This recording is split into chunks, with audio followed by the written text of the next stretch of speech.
24 नवंबर 1971 की दोपहर को एक इंसान अपने एक ब्रीफकेस के साथ पोर्टलैंड इंटरनेशनल एयरपोर्ट पर पहुंचा और वहां से एक वन वे टिकट लिया सिएटल वॉशिंगटन के लिए। इंसान ने अपना नाम डैन कूपर बताया और 36 पैसेंजर और 6 कैबिन मेंबर्स के साथ वो नॉर्थ वेस्ट एयरलाइन फ्लाइट 305 पर बैठ गया।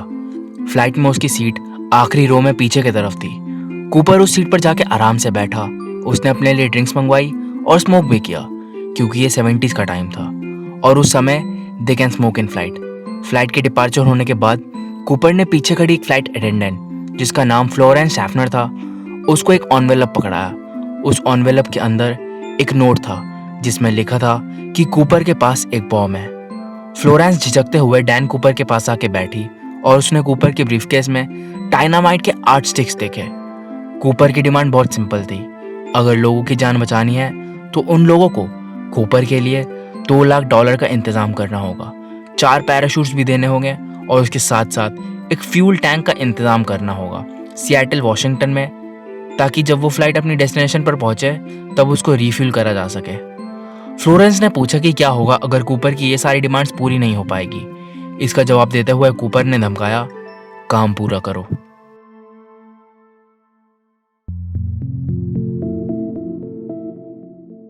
ये सब होने के बाद फ्लोरेंस अंदर बैठे कॉकपिट क्रू को सारी बातें बताने गई और फ्लोरेंस की जगह एक दूसरी फ्लाइट अटेंडेंट जिसका नाम टीना मकलो था उसको कूपर के साइड में बैठा दिया गया। केबिन के पीछे रखे एक टेलीफोन की मदद से कूपर की सारी बातें और जो काम करना था और कैसे करना था वो सब टीना अंदर बैठे क्रू को बता रही थी। एक तरह से टीना कूपर और अंदर बैठे क्रू मेंबर की इंटरमीडिएट बन गई थी। ना अगले 1.5 घंटे तक फ्लाइट 305 सिएटल के पास एक होल्डिंग पैटर्न बनाए रखी और उसी वक्त में क्रू मेंबर्स किसी न किसी तरह से कूपर की डिमांड पूरी करने में लगे पड़े थे। किसी तरह से $20 के 10,000 नोट पास के एक लोकल बैंक से लाया गया और वहां की एक स्काई डाइविंग स्कूल ने 4 पैराशूट्स का इंतजाम भी करा। लगभग 5:50 में फ्लाइट 305 सिएटल पहुंची। सिएटल पहुंचते ही जब फ्लाइट लैंड करी तब टीना मकलो बाहर आई और उसने पैसे और पैराशूट्स लेकर कूपर को हैंड ओवर कर दिया। उसके बाद कूपर ने उन सबको धमकाया कि अब फ्लाइट में केवल 4 क्रू मेंबर्स ही बैठेंगे, यानी कि अब सभी पैसेंजर और बाकी बचे 2 क्रू मेंबर्स अब फ्लाइट में नहीं बैठेंगे।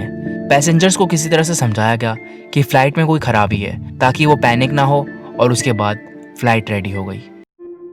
कूपर ने टीना को बताया कि वो जाके कैप्टन से कहे कि अब फ्लाइट मैक्सिको की तरफ डिपार्ट करेगी। इसके अलावा कूपर ने और भी ऑर्डर्स दिए। प्लेन को अपने लैंडिंग गियर को खुले हुए ही उड़ाना पड़ेगा। प्लेन की फ्लैप 15 डिग्री होनी चाहिए और प्लेन 10,000 की हाइट पर उड़नी चाहिए। केबिन की लाइट्स बंद होनी चाहिए और प्लेन का स्टेयरवे जो उसके नीचे वाले पोर्शन पर होता है उसको भी खुला रहना होगा। कैप्टन ने बताया कि इनमें से कूपर की 2 डिमांड्स पूरी नहीं हो पाएगी। पहली, flight non stop direct Mexico नहीं पहुंच पाएगी, इसलिए कूपर ने फ्लाइट को रेनो नेवाडा में लैंड कराने का कहा रिफ्यूलिंग के लिए और देन वापस फ्लाइट मैक्सिको की तरफ लैंड करेगी। दूसरी डिमांड जो पूरी नहीं हो पाएगी वो ये थी कि जो स्टेयरवेज को खुले रखने की बात कही गई थी वो पूरी नहीं हो पाएगी क्योंकि प्लेन स्टेयरवेज एक्सटेंडेड डिपार्ट कर ही नहीं पाएगी। इसलिए इसका सॉल्यूशन कूपर ने ये निकाला कि टीना जो कूपर के साइड में खड़ी थी वो कूपर को स्टेयरवेज एक्सटेंड करना सिखाएगी ताकि जब टाइम आए तब कूपर खुद ही उस स्टेयरवेज को एक्सटेंड कर सके। कुछ घंटों बाद कूपर ने टीना को इशारा करा कि अब वो कूपर के साइड से चली जाए। टीना ने वही करा जो कूपर ने कहा। टीना कॉकपिट के अंदर चली गई जहां बाकी के 3 और क्रू मेंबर्स थे। कॉकपिट को टीना ने अंदर से बंद कर दिया और वो चारों अंदर ही रहे। जब कुछ घंटों बाद फ्लाइट रेनो नेवाडा पहुंच गई तब जब वो लोग बाहर निकले तब उनको ना तो कूपर दिखा और ना ही उसका बॉम्ब। ये सब देखकर बस एक ही चीज पता चल रहा था कि डैन कूपर उस हाईजैकर ने सिएटल और रेनो के कहीं बीच अपने पैराशूट्स को पहना, फ्लाइट स्टेयरवे को खोला, नीचे उतरा और अंधेरी रात में हवा के बीचों बीच छलांग मार लिया।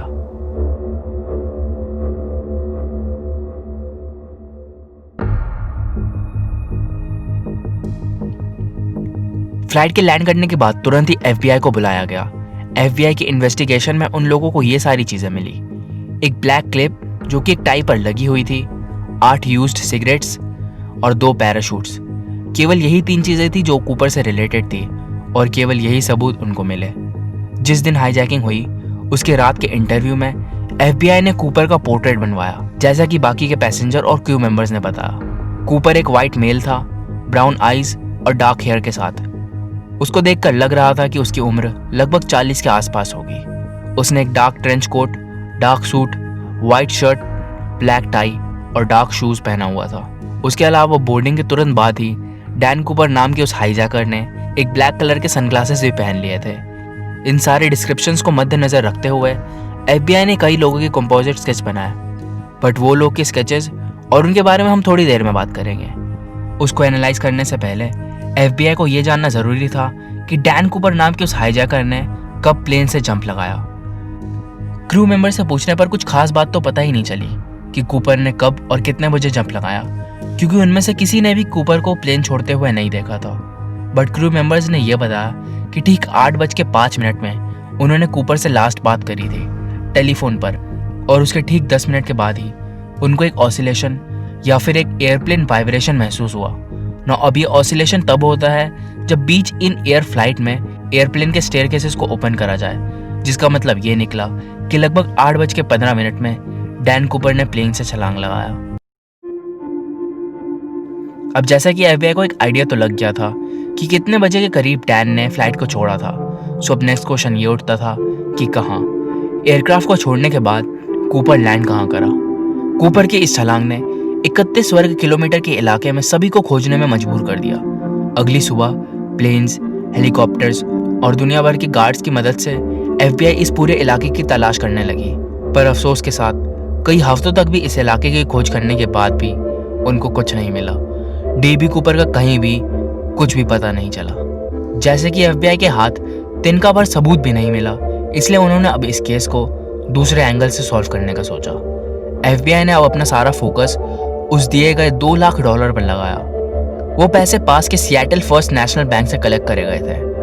अब पैसे इस बैंक से इसलिए मंगवाए गए थे क्योंकि इस बैंक के पास हमेशा $2,50,000 एक्स्ट्रा पड़े रहते हैं केवल इसी तरह के कोई केस के लिए, और इसी वजह से इस बैंक ने दिए गए उन $20 के 10,000 नोट्स के सभी सीरियल नंबर को डॉक्यूमेंट कर लिया था, और इसके तुरंत बाद ही उन सारे दिए गए नोट्स की सीरियल नंबर को देश भर के सभी फाइनेंशियल इंस्टीट्यूशन, बैंक्स और सारी जगह भेज दिया गया, ताकि जब भी उस सीरियल नंबर के नोट कहीं भी आए तो एफबीआई कुछ ना कुछ करके कूपर को ट्रैक कर ही लेगी।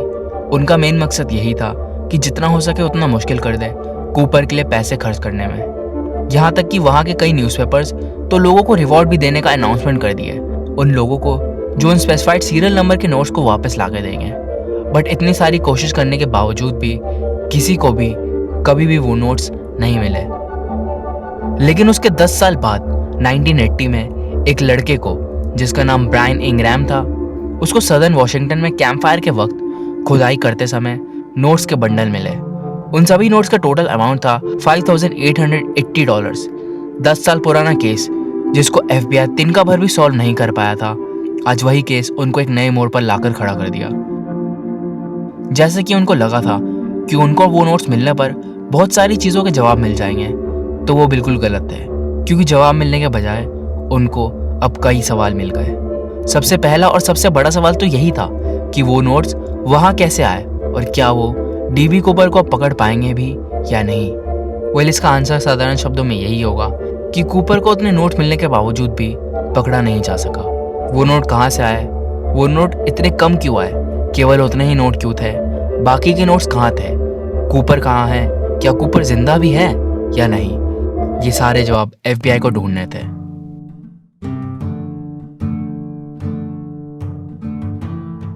एक और चीज जो बहुत कंट्रोवर्सी में रही वो ये है कि कूपर जिंदा भी बचा या नहीं।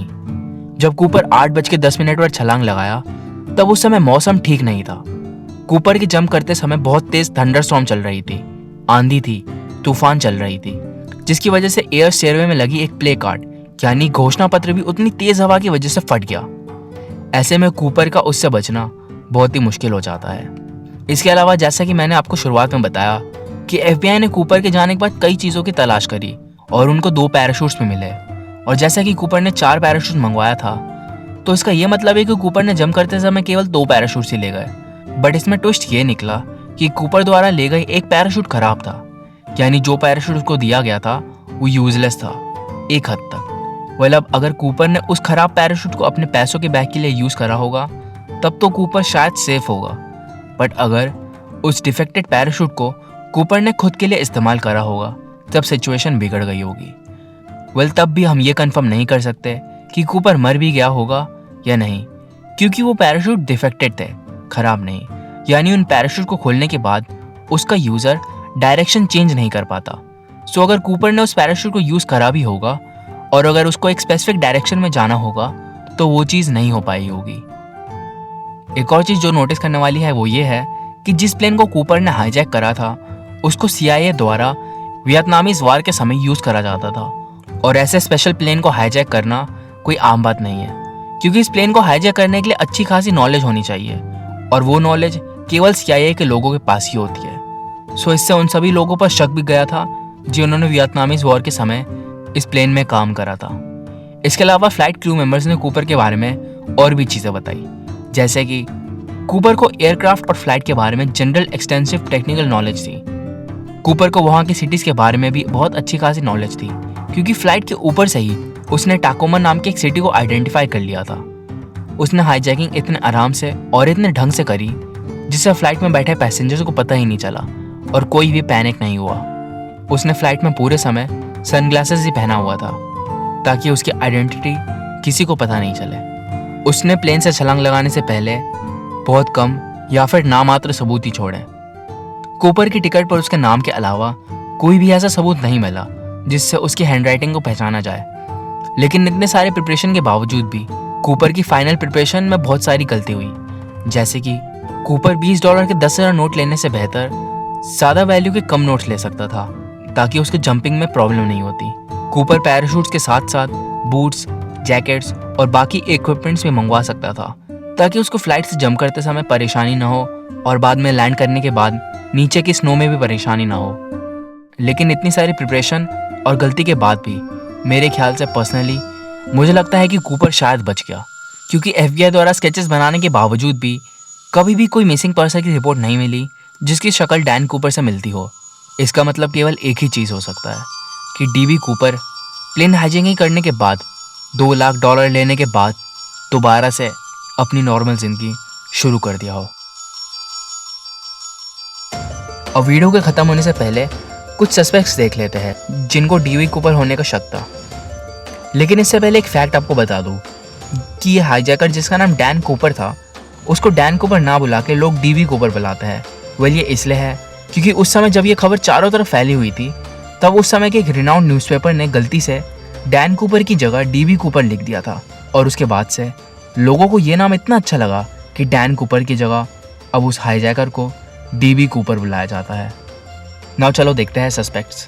रॉबर्ट रैक्स्ट्रॉ सबसे पहले 1978 में सस्पेक्ट बना था, और अगर इस इंसान को देखें तो इसको देखकर यही लगता है कि ये DB कूपर हो सकता है। रॉबर्ट रैक्स्ट्रॉ का एक मिलिट्री बैकग्राउंड था, यानी वो एक पैराट्रूपर और एक हेलीकॉप्टर पायलट था। उसको बॉम्ब्स और एक्सप्लोजिव का भी बहुत अच्छा खासा एक्सपीरियंस था। उसके खिलाफ कुछ क्रिमिनल रिकॉर्ड्स भी थे। उसके एक अंकल जिसका नाम जॉन कूपर था वो एक स्काई डाइवर थे। हाईजैकिंग के कुछ महीनों पहले से ही उसको आर्मी से भी निकाल दिया गया था, यानी ये हो सकता है कि बदला लेने के लिए रॉबर्ट रैक्स्ट्रॉ ने हाईजैकिंग करी हो। जब उससे इंटरव्यू में केस को लेकर पूछा गया कि क्या रॉबर्ट रैक्स्ट्रॉ ही DB कूपर है और क्या उसने ही हाईजैकिंग करी है, तो उसने ना तो हाँ बोला और ना ही ना। बट वो चीज़ जिससे ये कंफर्म होती है कि शायद रैक्स्ट्रॉ ने हाईजैकिंग नहीं करी होगी वो ये है कि रैक्स्ट्रॉ की आइज़ लाइट कलर की थी जबकि DB कूपर की आइज़ ब्राउन। ऑल्सो रैक्स्ट्रॉ उस समय केवल 28 साल का ही था जबकि कूपर लगभग 40 से 50 साल के बीच। केनेथ क्रिस्टियनसन, यह इंसान सबसे पहले 2003 में सस्पेक्ट बना था जब इसके भाई ने इसके और कूपर के बीच कुछ सिमिलैरिटीज़ नोटिस करी। क्रिस्टियनसन ने वर्ल्ड वॉर 2 के समय एक पैराट्रूपर के रूप में काम करा था। क्रिस्टियनसन ने हाईजैकिंग से पहले और उसके बाद भी उसी सेम एयरलाइन में काम करा था जिसमें हाईजैकिंग करी गई थी। हाईजैकिंग के समय उसकी उम्र 45 साल की थी। इसके अलावा क्रिस्टियनसन ने अपने भाई से कहा था कि उसने एक बहुत बड़ा सीक्रेट छुपाया हुआ है पर वो उसको बता नहीं सकता। क्रिस्टियनसन के मरने के बाद उसके बैंक अकाउंट से $2 लाख भी मिले थे। बट दूसरी साइड क्रिस्टियनसन DB कूपर की फिजिकल अपीयरेंस की तरफ बिल्कुल नहीं लगता। DB कूपर के सर पर बाल थे बट क्रिस्टियनसन के सर पर बहुत कम। और आखिरी चीज़, उसके बैंक अकाउंट में मिले वो पैसे के सीरियल नंबर एकदम ही अलग थे और वो पैसे उसने ज़मीन बेचकर कमाया था। रिचर्ड मैकॉय सबसे पहले 1992 में सस्पेक्ट बना, जब उसने एकदम डीवी कूपर की तरह ही बोइंग 727 को हाईजैक करके एयर स्टेयरवे से जंप करा। क्योंकि मैकॉय का केस और डीबी कूपर के केस में बहुत सारी सिमिलैरिटीज़ थी, इसलिए मैकॉय को एक सस्पेक्ट माना गया। मैकॉय ने एक फेक ग्रेनेड यूज़ करा था, उसने एक फेक नेम भी यूज़ करा था, उसने भी डीबी कूपर की तरह एक हैंड रिटन नोट देके फ्लाइट अटेंडेंट को बताया था कि उसके पास एक बॉम्ब है। दूसरी साइड हाईजैकिंग के समय मैकॉय केवल 29 साल का था। मैकॉय एक प्रोफेशनल स्काई डाइवर था, यानी डीबी कूपर से एकदम अलग।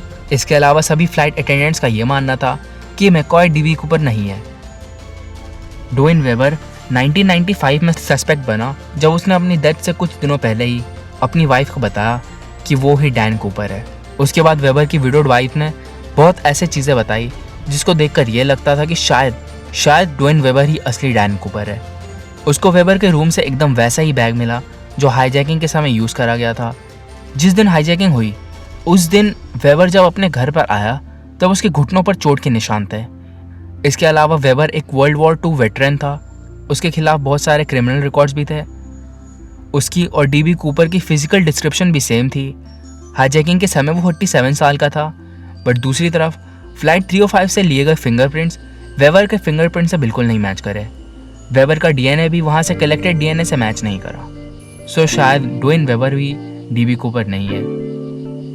विलियम स्मिथ, ये इंसान 2 साल पहले ही सस्पेक्ट बना, 2018 में। स्मिथ वर्ल्ड वॉर 2 के समय नेवी में काम करा करता था और उसको पैराशूट की भी थोड़ी बहुत नॉलेज थी। हाईजैकिंग के समय उसकी उम्र 43 साल की थी और उसके डार्क ब्राउन आइज भी थे। उसके और डीबी कूपर की फिजिकल अपीयरेंस भी मैच करती थी।